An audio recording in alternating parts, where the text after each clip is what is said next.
everyone. Thank you for joining our 12-day detox group. We are so excited to begin the detox. So we're here today to give you some instructions, some guidelines, and some tips to help you be successful during the detox. So first I'm going to go over the shakes and the supplements that you will start Saturday morning, okay?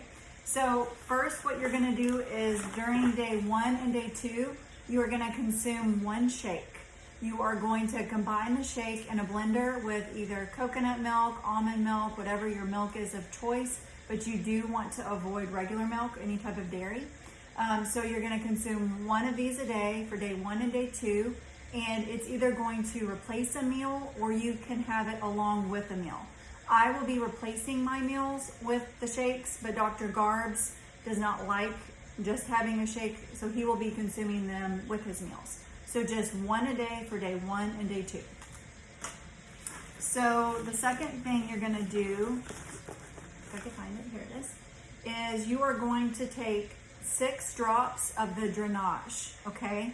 When you drop 6 drops into your mouth, you're going to want to place it underneath your tongue and hold it for 15 to 30 seconds before you swallow. When you take the drainage, you want to make sure you take it either 10 minutes, it's 10 minutes before consuming food or brushing your teeth, or 30 minutes after brushing your teeth or consuming food, okay? And then that is, you're gonna do it twice a day, in the morning and then in the evening. All right, so now we have the Probio Max. This is an awesome probiotic. You are gonna take one of these, one capsule, 30 minutes before bedtime, okay? And with the Probio Max and the drainage, all the supplements I'm going over, you're gonna do that through the entirety of the detox. All right, the next supplement we have is Cholinex. So Cholinex is going to support healthy elimination of the bowels without causing a laxative type effect. So you're gonna take 1 to 2 capsules of the Cholinex at nighttime, about 30 minutes before bed. So I gave you the supplement regimen for, what you're gonna do throughout the detox. And for the shakes, I mentioned that you're gonna do one shake on day 1 and day 2. Now days 3 through 10, you are going to do 2 shakes. So same thing we talked about. You're either going to replace 2 of your meals with a shake, or you are gonna consume 2 shakes with your breakfast and your lunch, okay? And then the last days, day 11 and 12, you're gonna go back down to 1 shake a day, okay? So same thing. You either replace a meal with it or you consume the shake with a meal. And those are all the instructions for your supplements and your shakes. As you start, taking your supplements or making your shakes, if you have any questions, just post in the group and we will answer those questions for you, okay? As far as the supplements go, everybody can take them, even the kiddos. The Cholinex, this, if you're already regular and you're eliminating fine, you may not need to take it, like for kids, for example. But again, safe to take for anyone. The homeopathic drainage, the probiotic, and the shakes for sure. So as Dr. Crystal was mentioning, the way I'm going to consume my shakes are going to be with a meal. So I'm going to still eat, I'll eat less food because there's I think a couple hundred calories in the shake. So I'll end up eating less food at that time. But for breakfast, I'll just be blending my shake with just a little bit of a base, whether it just be water or a coconut milk, have it with my meal.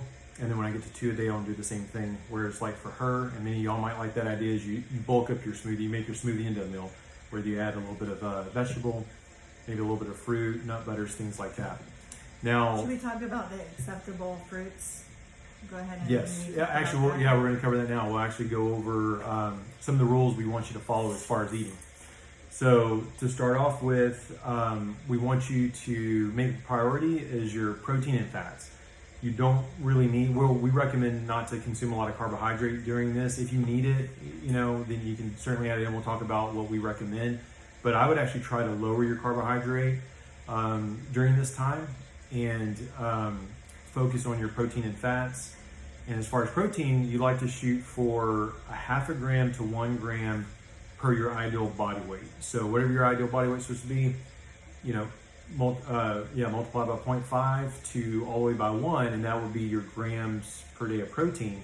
And then you just kind of backfill with fat. You can either do half of that in grams of in fat, or you can match it 1 to 1. Good sources are typically animals. We recommend the animal proteins and fats. Those, we'll get into exactly what types, when we talk about grass-fed or free range, but we're a big proponent of you having animal protein and animal fats. Now, as far as carbohydrate, like I said, you don't, necessarily need it. We prefer you to lower it during this if you can. We don't want to make this miserable on you, but you do want to try to consume less carbohydrates during this detox. But if you are choosing carbohydrates, some of our favorites are berries, and then maybe like a green apple. Is that about that's usually what we recommend? Yeah. So I wouldn't, you could get into a little bit of the root vegetables like a sweet potato, a turnip, a rutabaga, things like that. But we want to steer you, obviously, we're doing grain-free, we're doing dairy-free. So you're not going to have breads, pastas, rices, and things of that sort. So your carbohydrate is going to come from a root vegetable or a little bit of fruit.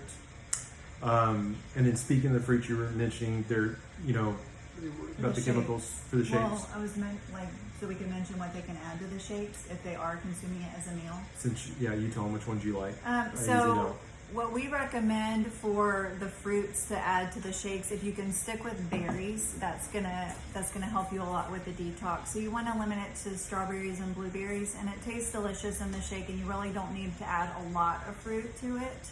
But those are the ones that we prefer you stay with during the whole detox. If you can keep your fruit limited to strawberries, blueberries, and green apples, that's going to be the best. And then typically the berries are the ones that they're sprayed the most with herbicides, pesticides, things like that. So typically you want to buy those organic. You can do them frozen if you want. That's even better in the smoothie. So sometimes it's hard to find them seasonally fresh, but you can definitely find them frozen. You can also go to a website called ewg.org, and they'll give you what's called the Clean 15 and Dirty Dozen list. If they're on the Dirty Dozen, you want to either consume them organic or not at all. And if they're on the Clean 15, they could be either way. It could be organic or not. They could be conventionally grown, and they're typically fine. They're very low in the amount of pesticides or the residues of those pesticides and herbicides that they find on them. So you can use that for your fruits and vegetables. Now, as far as meats go, we want those, again, if this is new to you, we can take this in steps, but preferred, we want you to eat organic in the meats. And then the next step above organic would be pastured, right? So if you're buying from our farmer, I know some of you buy from Yonder Way Farm or Harvest Hills, those are great choices, obviously, because they're all organic and pastured, but you can find these same meats at the grocery store as well. Wild game is a good choice as well. And then if you're doing seafood, the fish, you want it to say wild caught. So it can't just say wild salmon. It has to say wild caught. That's kind of a trick they use. Another way you can look at the back of the package, and if it says salmon and then some other coloring, right? They'll usually have to color it because farm raised fish, they don't have the pink color. They're going to be gray, so they have to dye them back. That's another telltale sign. But typically, it's going to say wild caught on your seafood. As far as seafood, we recommend. I mean, salmon is kind of your best choice, or your small fish, sardines, anchovies. That's going to be better because the larger the fish, say like a tuna or swordfish or some of these fish, they're toxic. So as they live for a long time and they get very large, they're predatory. They eat a bunch of other fish and they just accumulate toxins. And salmon they don't live very long.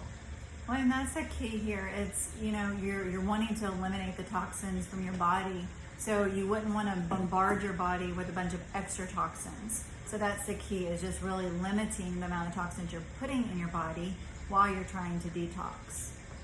So just to recap on that is, you make priority your protein and fat. That's the main thing that should fill your plate. And you want to select these, healthier choices as far as, organic, pastured. And then when you put in some of the vegetable and fruits, like I said, you can follow the ewg.org. They'll give you the Clean 15 Dirty Dozen to make that easy for you.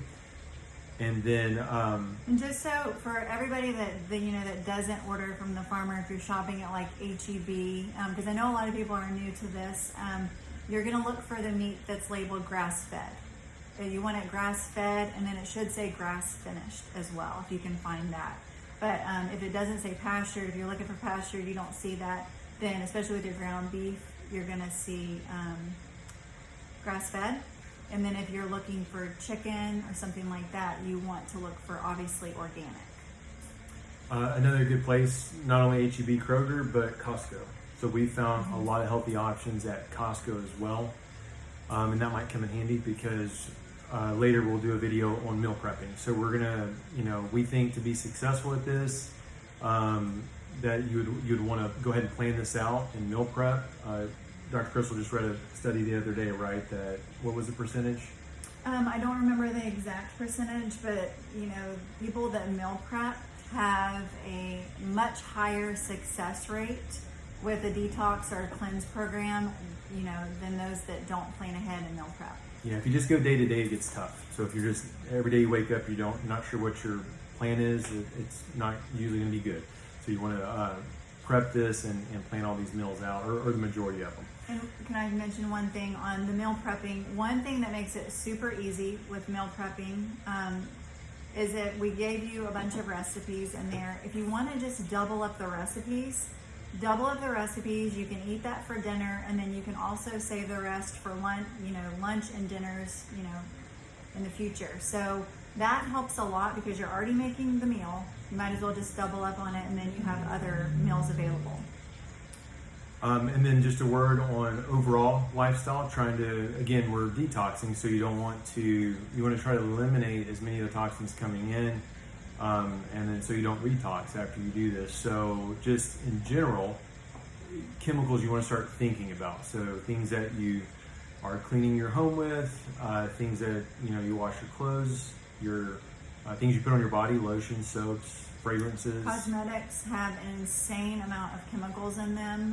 One cosmetic company that we use is called Beauty Counter. Might be something you want to look into. And these aren't things you have to do immediately.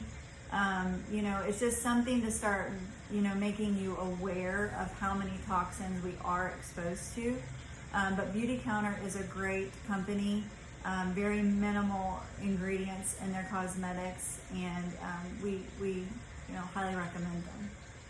So you want to start, and we'll give some tips along the way to not overwhelm you, but talk about how to clean up just in general your environment and reduce the amount of toxins coming in through places you can control, because you can't control everything. You can't control all the air we're breathing or maybe things found in our water, but there's a lot of other places you can limit them and control. Now, I should mention the amount of water to drink. Yes. Speaking of water, water, we usually shoot for at least half your body weight in ounces. So if you weigh 200 pounds, you want to shoot for 100 ounces of water, and that's a minimum. That's just a bare minimum. You can even go closer to 1 ounce per pound of your body weight.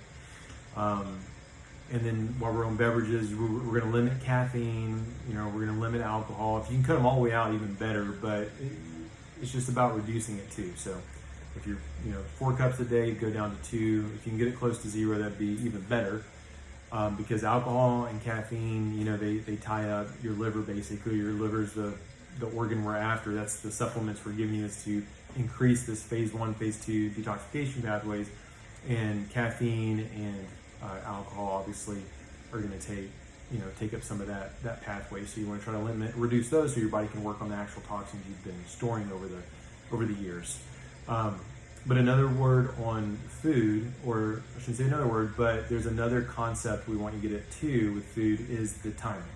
So this works best if you don't snack. I know that maybe sounds opposite to some of you guys, but we just want you to stick to just 3 meals a day, and in a 12-hour window. Shorter would be even better, but no more than 12 hours. So in other words, if you have your dinner at 7, you wouldn't want to eat breakfast until 7 the next day, or drink your coffee with creamer or whatever you might put in, or anything that might have calories. But you're going to want to have that window, like I said, minimum 12 hours. Shorter would be even better if you got it down to 10 or 8 hours, but at least 12, 3 meals a day, and yeah.